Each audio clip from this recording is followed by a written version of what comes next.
বর্তমানে আমাদের সমাজের অধিকাংশ চুল দাড়ি পাকা মুরব্বী এখানে সেখানে দোকানপাটে বসে অন্যের সমালোচনা নিয়েই ব্যস্ত থাকে। এ ব্যাপারে কোরআন হাদিসের ব্যাখ্যা কি? দেখুন, একটু আগে আমরা বলেছি দোকানপাটে আড্ডা দেওয়া মুরব্বী চাচারা, এটা একটা বড় ধরনের বদ অভ্যাস।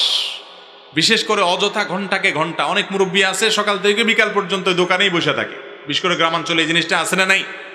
ভাইরা আমার, এটা ভালো কথা নয়।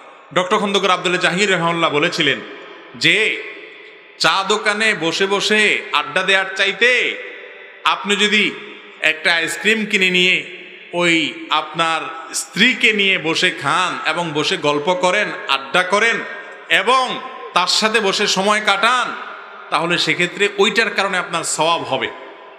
কারণ স্ত্রীর সাথে সদাচরণ করা, সুন্দর ব্যবহার করা, সুন্দরভাবে তার সাথে আপনার দাম্পত্য জীবন কাটানোটা সওয়াবের কাজ। আল্লাহ নির্দেশ ওয়াশিরহুন্না বিল মারুফ, ওইটা করলে আমল হবে, ইবাদত হবে। চা দোকানে সারা জীবন বসে আপনি এই পান চাবাইতে চাবাইতে, চা খাইতে খাইতে দুনিয়ার বকা জকা, রাজনৈতিক আলোচনা, যা বুঝেন তাও বলেন, যা বুঝেন না তাও বলেন, এবং ওপেন টকশো, আমি এটারে বলি কি ওপেন টকশো।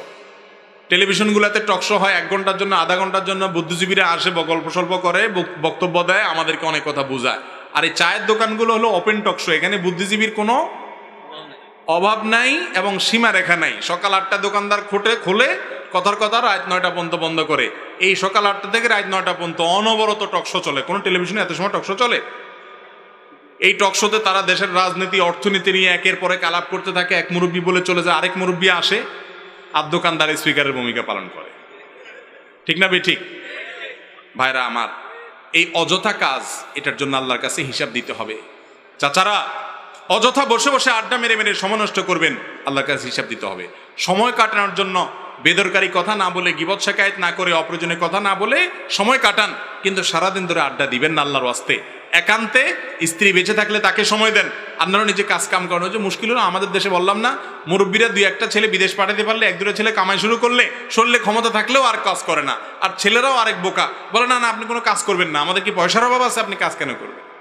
ভাই, পয়সার জন্য শুধু কাজ করবে নাকি? কাজ তো এমনিই করবে, খেতে খামারে বিভিন্ন জায়গাতে। অতএব সেটা করলে আর এই গল্প আড্ডা আসতো না। আল্লাহ তাআলা আমাদেরকে বোঝার তৌফিক দান করুন।